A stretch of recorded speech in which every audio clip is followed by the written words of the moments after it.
This show was never supposed to be silly at all. It was meant to be a serious satire about American society. Until the network demanded it become a cartoon, a CBS executive tried to add a pet dinosaur, and the cast had to stop filming entirely because of an assassination. By the end of this video, you'll understand exactly how much real history got tangled up in 7 castaways on a fictional island. Think about the first time you sang along to that theme song, learning the entire plot of an episode before it even started. A 3-hour tour. A tiny ship tossed about. You probably never imagined the real world had interrupted this show's filming in ways far more serious than anything that ever happened on that island. If you remember exactly which castaway you wanted to be, this channel was built for you. Subscribe before we start. Number 10. The idea began in a public speaking class, or a dream. Schwartz first conceived the idea years earlier in a public speaking class at New York University, where students were asked to write a 1-minute speech about the single item they would take if stranded on an island. He later told his family the idea actually came to him in a dream, with the island representing Earth itself. We're all stuck on it together, so we need to figure out how to live together. Think about your own family possibly having a similar conversation at the dinner table over the years. What would you bring to a desert island? Never knowing that exact question helped seed one of the most beloved sitcoms in television history. Number 9. Filming stopped for an assassination. The pilot was filmed on the island of Kauai, Hawaii in November 1963, and the final day of filming, when the SES Minnow was supposed to depart from Honolulu Harbor, was interrupted by the news of President Kennedy's assassination, with the harbor itself closed for 2 full days afterward. Picture your own family gathered around a radio or television that exact same week in 1963, while on the other side of the country, a cast and crew making a lighthearted comedy pilot were simply unable to film at all, the entire harbor shut down by national mourning. Stay with us, because what the network did to this show after that pilot completely changed what Sherwood Schwartz had originally intended it to be. Keep going. Number 8. It was supposed to be a real satire. The network said no. Schwartz had originally envisioned the show as a genuine satire, a microcosm of American society, examining different classes and values forced to coexist. But CBS pushed hard for broad slapstick instead, eventually leaning so heavily on Schwartz that his own brother and another writer had to step in and essentially invent the characters of Ginger and Mary Ann from scratch. Think about your own father possibly enjoying this show purely as harmless Saturday entertainment, never suspecting it began life as a serious commentary on American class differences before the network simplified it for children. Number 7. Jerry Van Dyke said no. He called it a bad idea. Before the final cast set sail, producers considered some surprising names. Jane Mansfield was offered the role of Ginger, but turned it down. Dabney Coleman auditioned for the Professor. Producers first offered the role of Gilligan to Jerry Van Dyke, but he passed, calling the show a bad idea. Picture your own family imagining an entirely different cast on that island, a different Gilligan altogether, simply because the actor originally offered the role decided this particular bad idea wasn't worth his time. Number 6. A CBS executive wanted to add a pet dinosaur.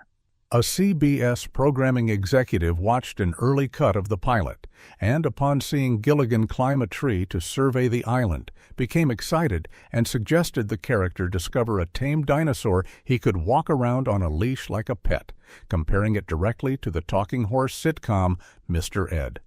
Think about your own childhood imagination running wild with that idea for a moment, an entirely different version of this show, complete with a leashed dinosaur. Narrowly avoided because the creative team had to politely talk a network executive out of it. Before we keep going, quick question.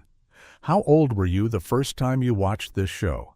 And which castaway were you most like growing up? Drop both answers in the comments. We want to know. Number 5. He refused to take his shirt off. He got the role anyway.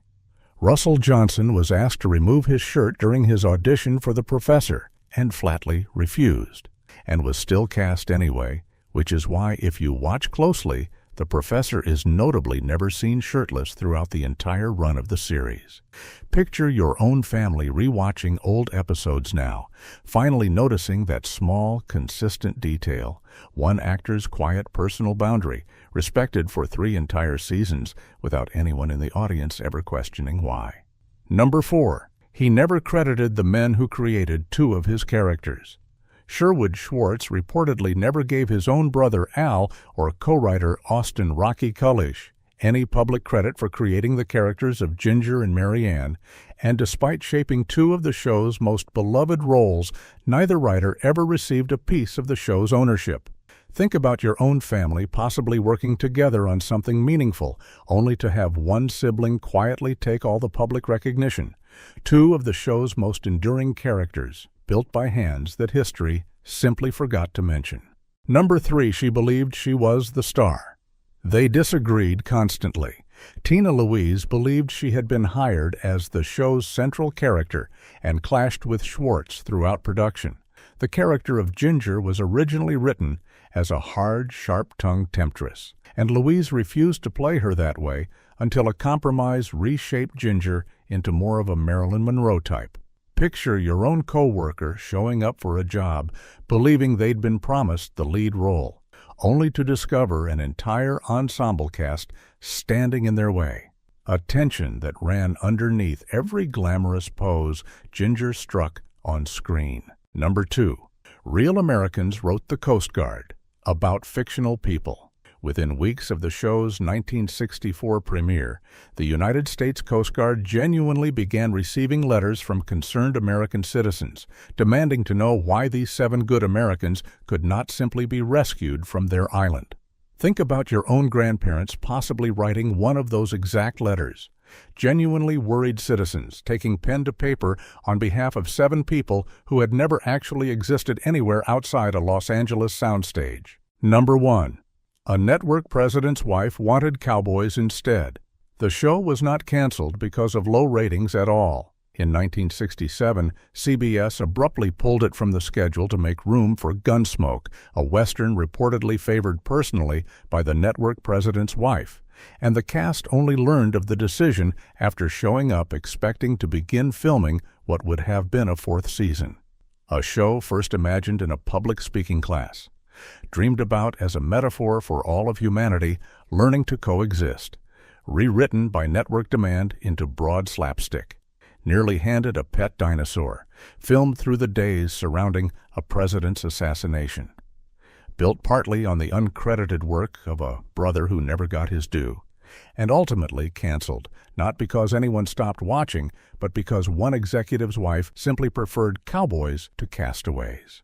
Real Americans wrote real letters to the real Coast Guard, worried sick about 7 people who never once existed. That is Gilligan's Island.